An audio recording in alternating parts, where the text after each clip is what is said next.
Grand Seiko 62 GS เป็น Vintage Grand Seiko อีกรุ่นที่ควรมีสะสมไว้เราไปดูกันครับ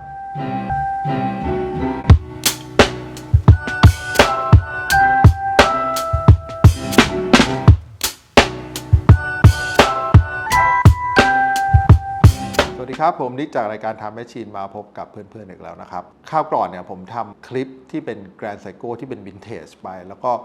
มีคนสนใจอยู่ค่อนข้างเยอะนะมีคนถามมาเหมือนกันว่าแบบเฮ้ยมันราคาขนาดนี้จริงๆเหรอมันราคาหลักหมื่นจริงๆเหรอแล้วมันมีรุ่นอื่นอีกไหมหรือมันมีอะไรบ้างอะไรเงี้ยวันนี้ก็เลยเอาอีกรุ่นหนึ่งของ Grand Seiko ที่เป็น Vintage นะครับมาแนะนำอีกเหมือนกันก็คือจริงๆแล้วเนี่ย Grand Seiko ที่เป็น Vintage เนี่ยก็มีอยู่หลายรุ่นนะแต่ที่ผมชอบจริงๆเนี่ยมันจะมีอยู่ประมาณ 3-4 รุ่นที่ชอบนะฮะก็คืออย่างตัวแรกเลยแน่นอนก็ต้องเป็นแบบเขาเรียกว่าเป็น first Grand Seiko นะครับก็คือเป็นเครื่อง3180บางคนก็จะเรียกว่าเป็น reference 3180ไปด้วยนะครับอันนั้นก็คือเป็นแบบเรือแรกอะเนอะมันเป็นรุ่นแรกอะเนอะมันก็คือเป็นอะไรที่น่าสนใจแล้วก็ณตอนนั้นเนี่ยเขายังไม่ได้มีแบบที่เรียกว่าเป็น Grandma Design ของ Grand Seiko ในปัจจุบันนะแต่ณตอนนั้นเนี่ย feeling ของผมเนี่ยเรือนนั้นมันจะคล้ายๆนาฬิกา dress watch อย่าง Patek Philippe Calatrava อย่างเงี้ยก็คือจะเป็นทรงประมาณนั้นนะครับก็หายากต้องบอกว่าหายากมากแล้วเคยมีเรือนหนึ่งแล้วก็มีรุ่นพี่มาขอซื้อไปก็ไม่เจออีกแล้วนะก็ยังไม่เจออีกเหมือนกันใครเจอก็เก็บไว้ดีๆนะครับเรือนต่อมาที่ผมชอบก็คือคราวที่แล้วที่เรามารีวิวกันก็จะเป็นตัว57 GS นะ57 GS เนี่ยก็จะเป็นโมเดลที่ต่อมาจากตัว3180นั่นเองผมว่ามันเป็นรุ่นที่มีเชฟที่สวยอะคือมันแตกต่างจากรุ่นแรกค่อนข้างเยอะมากๆเลยนะครับที่สำคัญนอกจากเชฟที่ดีไซน์ที่สวยแล้วเนี่ยผมว่าอีกอันหนึ่งที่ทำให้แตกต่างมากๆคือเป็นเซลฟ์เดเตอร์ก็คือเป็นนาฬิการุ่นแรกของ Grand Seiko ที่มีวันที่เปลี่ยนเองนะครับก็เขาใช้คำว่าเซลฟ์เดเตอร์คือเปลี่ยนวันที่เองได้ถ้าอนุมานมันก็จะคล้ายๆกับเดทจัสของฝั่ง Rolex ในยุคนั้นนั่นเองนะฮะเดี๋ยวย้อนหลังไปนิดนึงในเรื่องของปีเนี่ยก็คือตัว First Grand Seiko เนี่ยเขาก็จะลอนช์ออกมาช่วงปี 1960 ใช่ไหมแล้วก็ตัว 57 GS ตามมาเนี่ยก็จะไปในปี 1963 นะครับและรุ่นที่วันนี้เราจะพูดถึงเนี่ยเป็นอีกรุ่นหนึ่งที่ผมชอบในดีไซน์ของเขามากแล้วก็จะไม่เหมือน 2 รุ่นที่ผ่านมาเหมือนกันนะครับก็คือเป็นรุ่นที่ 3 ที่ต่อมานั่นเองนะฮะจะใช้ชื่อว่า 62 GS ครับและนี่คือนาฬิกาวินเทจนะครับ Grand Seiko 62 GS ที่อยู่ในมือของผมนะครับถ้าสังเกตดูเทียบกับตัว57 GS นะเดี๋ยวเราจะมาเทียบให้ดูอีกทีหนึ่งนะฮะก็มีหน้าตาที่แตกต่างค่อนข้างเยอะมากแว็บแรกเนี่ยเวลาดูนาฬิกาผมชอบ first impression ผมจะชอบรู้สึกว่าเวลาเรามองเรือนนี้แว็บแรกโดยปราศจากแบบ bias อะไรหมดเลยปราศจากโลจิกทั้งหมดเอาใช้อารมณ์ล้วนๆแล้วมองมันไปเนี่ยเรารู้สึกยังไงกับนาฬิกาเรือนนั้นผมจะใช้วิธีนี้นะเพื่อค้นหาความรู้สึกที่มีจริงๆต่อนาฬิกาเรือนนั้นเพราะบางทีแบบเราชอบมีโลจิกในหัวไงเช่นเฮ้ยมันเป็นรุ่นนั้นมันเป็นรุ่นนี้เครื่องมันเป็นยังไงความถี่ของเครื่องมันเป็นเท่าไหร่มันใช้กลไกอะไรหรือว่าราคาขายต่อในตลาดเป็นยังไงเขาฮิตกันไหมคือเรื่องพวกนี้มันทำให้เราบางทีเราหลงลืมว่าเฮ้ยความงามหรือว่าความพิเศษของเรือนนั้นมันเป็นยังไงเพราะฉะนั้นผมก็จะชอบใช้วิธีแบบมองแบบคนไม่รู้อะไรมองลงไปเอาเฉพาะแบบเอสเตติกของเขาอะไรเงี้ยความสวยของเขาเนี่ยมันอยู่ที่ไหนอะไรเงี้ยและเรือนนี้สิ่งที่ผมรู้สึกได้จริงๆคือมันดูกลมกลืนมันดูเป็นธรรมชาติฝรั่งบางคนบอกว่ามันเป็นออร์แกนิกลุคก็คือมันไม่เหมือน Grand Seiko ในรุ่นอื่นๆที่เรียกว่าเป็น Grandma Design ของ Grand Seiko ที่มันแบบเหลี่ยมคมชาร์ปแข็งอะไรอย่างเงี้ยซึ่งมันก็สวยนะมันไม่ใช่ไม่สวยนะไอ้แบบนั้นแต่อันเนี้ยสิ่งที่น่าประทับใจคือความกลมความกลมกลืนความที่มันดูเป็นธรรมชาติเยอะแล้วเรียกว่ามันดูนุ่มนวลกว่า Grand Seiko รุ่นอื่นๆเพราะฉะนั้นรุ่นเนี้ยสิ่งที่ชัดเจนมากๆคืออันนี้ที่บอกมาแต่ว่าเขาก็ยังไม่ได้ทิ้งความเป็น Grand Seiko ที่เป็นดีไซน์หรือเป็น DNA ของ Grand Seiko เนี่ยเดี๋ยวเรามาดูอะไรกันนะครับสเปคก่อนสเปคเรือนนี้เส้นผ่านศูนย์กลางอยู่ที่ 36.5 มิลลิเมตรนะครับแล้วก็ตัวลักทุลักเนี่ยอยู่ที่40มิลลิเมตรนะครับก็จะเป็นนาฬิกาที่ไม่ใหญ่แต่สิ่งสำคัญเนี่ยที่ทำให้เรือนนี้เวลาใส่จริงๆเนี่ยบางคนบอกว่าเฮ้ยโหนาฬิกา36มิลใส่ไม่ได้เพราะว่าข้อมือใหญ่มันเล็กเกินไปเรือนนี้ใส่จริงๆเนี่ยเหมือนจะใหญ่กว่า36มิลเพราะว่าอะไรเพราะว่าสิ่งที่สำคัญที่สุดของ62 GS เนี่ยก็คือดีไซน์แบบ bezel-less นะครับก็คือการที่ไม่มีขอบเบเซลนั่นเองตัวหน้าปัดเนี่ยจะสังเกตเนี่ยมันแทบจะแบบไปสุดจนถึงขอบตัวเรือนเลยเพราะฉะนั้นเนี่ยมันจะเป็น proportion ของ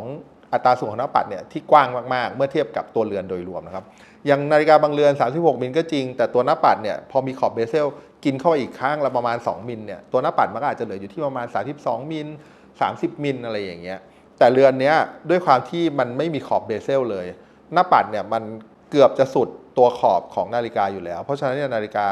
เรือนนี้มันก็เลยเวลาใส่เนี่ยมันจะดูหน้าปัดเนี่ยมันดูใหญ่กว่าความเป็นจริงนะครับอันนี้คือดีไซน์ที่พิเศษของเรือนนี้นะครับนั่นคืออันที่2นะสิ่งที่ผมชอบของเรือนนี้ข้อแรกก็คือตัวเรือนที่เขาดูเป็นออร์แกนิกลุคนะส่วนที่2เนี่ยก็คือหน้าปัดที่เขาแบบเป็นเบเซลเลสก็คือแบบค่อนข้างเต็มเลยแล้วเป็นค่อนข้างแปลกมันไม่ค่อยมีนาฬิกาที่เป็นเบเซลเลสใช่ไหมส่วนที่3เนี่ยที่ผมว่าเพื่อนๆน่าจะมองเห็นกันก็คือตัวตำแหน่งของเม็ดมะยมตำแหน่งเม็ดมะยมเนี่ยปกติมันอยู่ที่3นาฬิกาใช่ไหมครับแต่เรือนเนี่ยเขาอยู่ที่4นาฬิกาก็คืออยู่ตรงนี้แล้วแถมเป็นเม็ดมะยมแบบซ่อนด้วยเป็น hidden crown อยู่ตรงนี้ด้วยเขาทำทุกอย่างเพื่อให้เรือนนี้มันดูออร์แกนิกกลมกลืนจริงๆไม่มีอะไรที่เกินออกมาดูแล้วแบบขัดหูขัดตาอะไรอย่างเงี้ยซึ่งคนที่ชอบอะไรเหลี่ยมๆคมๆอะไรเงี้ยอาจจะไม่ได้ชอบนะสำหรับเรือนนี้แต่ถ้าใครชอบอะไรที่มันแบบเฮ้ยมันดูกลมกลืนมันดูแบบเหมือนผ่านการคิดมาแล้วมันดูเข้ากับเราและที่สำคัญเนี่ยไอ้เม็ดมะยมเนี่ยบางคนก็จะแบบมันจิกข้อมือใช่ไหมเวลาเราขยับข้อมืออะไรเงี้ยอันนี้ไม่มีแน่นอนเพราะมันถูกซ่อนอยู่ตรงนี้ซึ่งเราก็จะเห็นเม็ดมะยมตำแหน่งนี้ในนาฬิกาของไซโก้ด้วยเช่นกันในหลายๆรุ่นนะครับไม่ว่าจะเป็นนาฬิกากลุ่มที่เป็นดำน้ำก็ดีเพราะฉะนั้นเนี่ยตรงเนี้ยมันก็เป็นอะไรที่เป็นเอกลักษณ์อันนึงเหมือนกันจุดเด่นที่4เนี่ยผมว่านอกเหนือจากหน้าปัดเรียกว่าเป็นเบเซลเลสแล้วเนี่ยตัวขอบเนี่ยเขาจะเป็นลักษณะเหมือนเป็นพายแพนด้วยก็คือว่าพอถึงตัวหน้าปัดสีเงินเนี่ยมันจะมีการหักมุมลงมาให้เหมือนกระทะคว่ำนะครับหน้าปัดเวลาเรามองมันจะเหมือนแบบมีมิตินะอันนี้คืออันหนึ่ง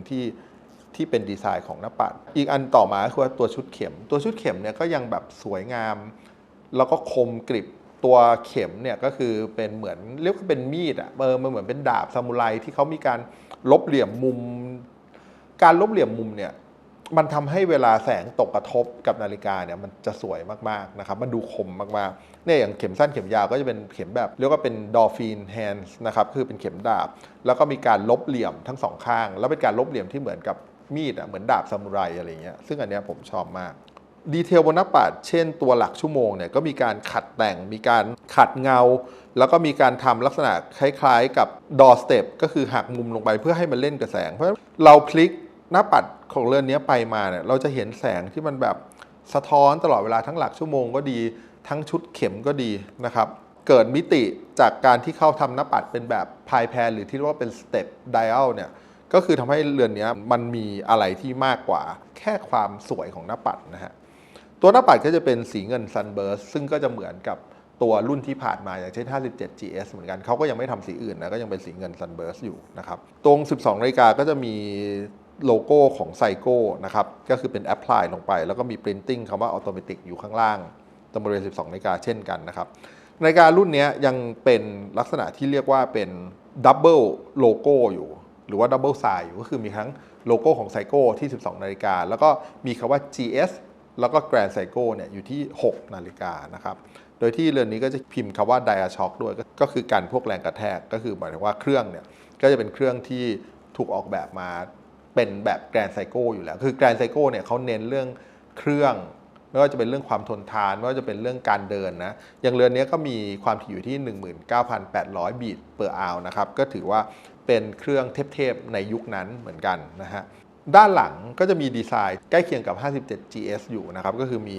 โลโก้ที่เป็นเหรียญนะครับเหรียญทองอยู่ด้านหลังด้วยแต่เหรียญทองเรือนนี้ก็จะเป็น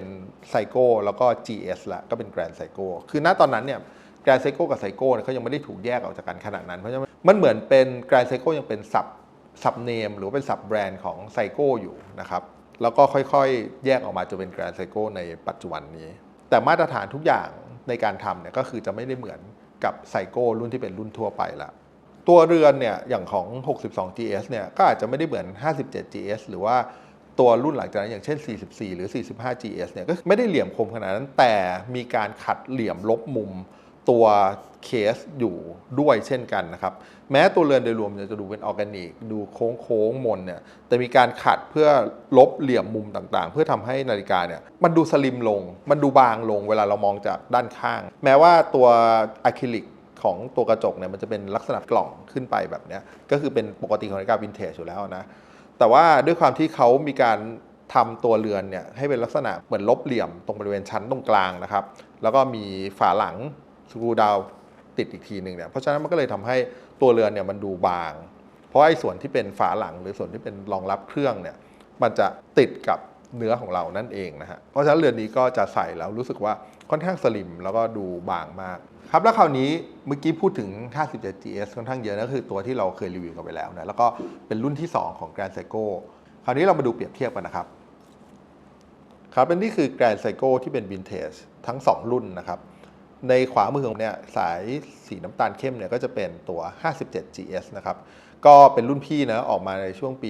1963 นะครับส่วนซ้ายมือของผมที่เป็นสายหนังสีเทาเนี่ยก็จะเป็น Grand Seiko 62GS นะครับก็ออกมาในปี 1967 นะครับจริงๆก็ไล่กันไม่กี่ปีนะเพิ่งจะประมาณแค่ 4 ปีเท่านั้นเองแต่เพื่อนๆสังเกตดูคือมันคือนาฬิกาที่ต่างกันค่อนข้างมากเลยในเรื่องของดีไซน์นะครับและที่ไม่น่าเชื่อคือทั้ง2เรือนนี้มีเส้นผ่าศูนย์กลางเท่ากันก็คืออยู่ที่ 36.5 มิลลิเมตรนะแต่ว่า 57GS เนี่ยเขาจะมีลักทุลักที่ยาวกว่าคืออยู่ที่ 42 มิลส่วน 62GS เนี่ยจะอยู่ที่ 40 มิลนะครับแต่ด้วยภาพรวมทั้งหมดไม่ว่าจะเป็นความที่เป็นเคสที่ค่อนข้างมีเหลี่ยมมีสันมีคมเยอะกว่า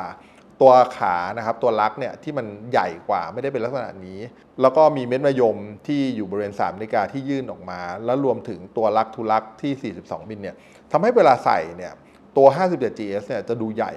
คือใหญ่กว่าค่อนข้างเยอะแต่ว่า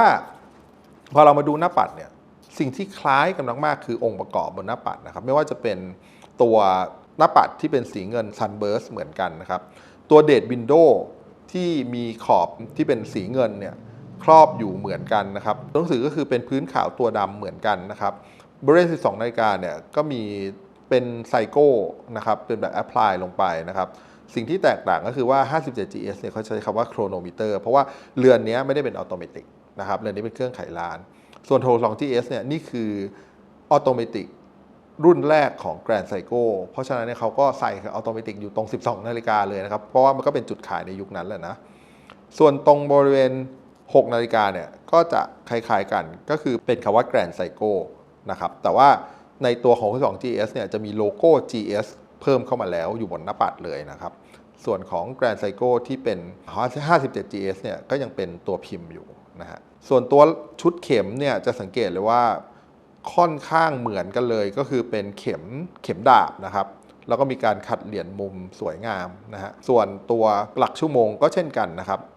ก็อาจจะมีการขัดเหลี่ยมมุมที่ต่างกันแต่ว่าก็ยังเป็นลักษณะที่คล้ายกันคือบริเวณ 12 นาฬิกาก็จะเป็นหลักชั่วโมงที่เป็นคู่นะครับเป็นดับเบิลขึ้นมาเพื่อให้เห็นเป็น 12 นาฬิกานะครับเดี๋ยวเรามาดู 2 เรือนนี้บนข้อมือกันนะครับว่ามันแตกต่างกันขนาดไหน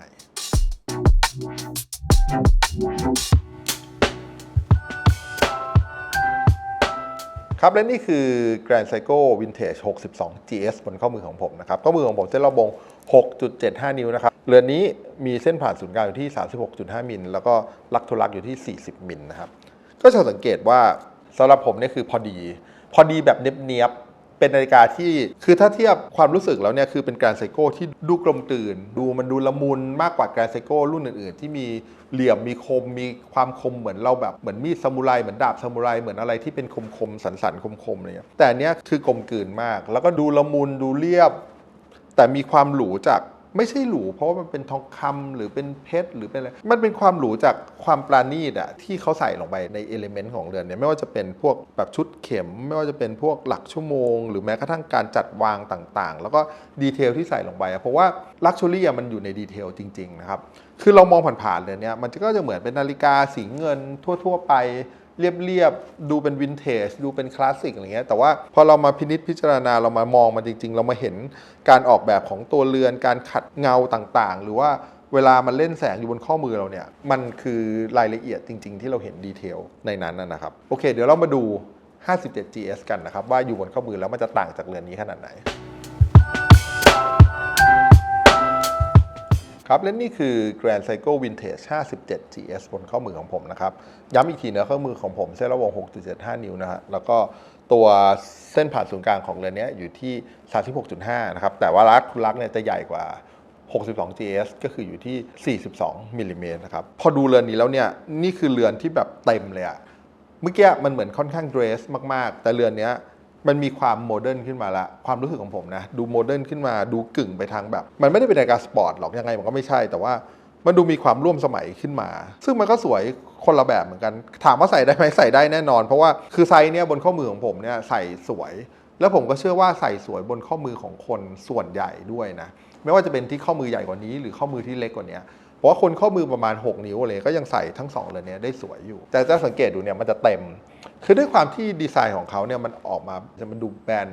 มันดูกว้างมันเลยทำให้มันเหมือนกับว่าเวลามันอยู่บนข้อมือเนี่ยมันโดดเด่นกว่าคือมันคนละฟีลลิ่งกันเลยเรือนเมื่อกี้มันคือรู้สึกหรูหราดูกลมกลืนดูเป็นส่วนหนึ่งขององค์ประกอบของร่างกายของเราเสื้อผ้าของเราเนี่ยแต่เนี่ยมันดูโดดเด่นขึ้นมามากกว่า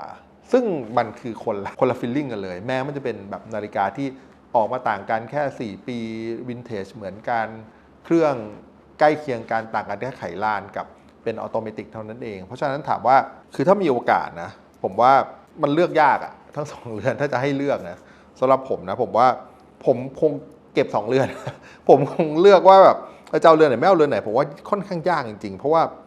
มันสวยคนละแบบจริงมันไม่สามารถที่จะทดแทนกันได้เรียกว่าอย่างนี้ดีกว่าไม่ว่าอาจจะงงว่าแบบเฮ้ยมันขนาดนั้นเลยเหรออะไรเงี้ยผมแนะนำว่าลองไปหาลองดูนะอาจจะหายากนิดนึงนะครับเพราะว่าตัววินเทจหายากแต่ว่าตัวใหม่เนี่ยเขาก็มีทำออกมานะ62 GS เนี่ยเขาก็มี reissue ออกมานะครับตัว57 GS เขาก็มี reissue ออกมาเช่นกันนะครับเพราะฉะนั้นเนี่ยแต่ถ้าเกิดใครยังรู้สึกว่าแบบยังไม่อยากซื้อนาฬิกาหลักแสนยังรู้สึกว่ายังอยากลองก่อนเพราะเรายังไม่รู้ชอบหรือเปล่าอะไรเงี้ยคือต้องบอกนะว่ารุ่นใหม่ของ Grand Seiko เนี่ยเขาดีกว่ารุ่นเดิมหมดนะไม่ใช่บอกว่าวินเทจมันจะดีกว่านะมันไม่ใช่นะครับเพราะว่าเครื่องรุ่นใหม่กว่าวัสดุใหม่กว่าเทคโนโลยีในการทำใหม่กว่าทุกอย่างมันเนียบกว่าหมดอยู่แล้วนะครับมันคือรุ่นใหม่กับรุ่นเก่าแต่สำหรับใครที่รู้สึกว่าอยากจะเริ่มต้นกับ Grand Seiko เนี่ยอยากจะลองเข้ามาในโลกของ Grand Seiko โดยที่แบบไม่ได้แบบเปลืองเงินเยอะเกินไปหรือไม่ได้แบบกระเป๋าฉีกอะไรเงี้ยก็ลองกับวินเทจดูก่อนได้อย่าง2เรือนเนี้ยมันก็ยังอยู่ในราคาหลักหมื่นอยู่อาจจะหาได้ราคา 60,000 70,000 หรืออาจจะ 50,000 อะไรเงี้ยแล้วแต่สภาพของแต่ละเรือนเนี่ยเพราะว่ามันจะเป็นนาฬิกาที่คุ้มค่า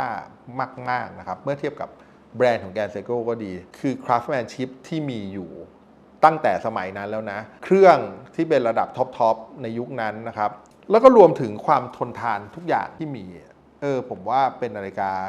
Grand Seiko อีกเรือนหนึ่งที่ผมแนะนำว่าควรสะสมนะจริงๆก่อนที่มันจะหมดไปนะครับครับเป็นไงบ้างครับสำหรับ2เรือนนี้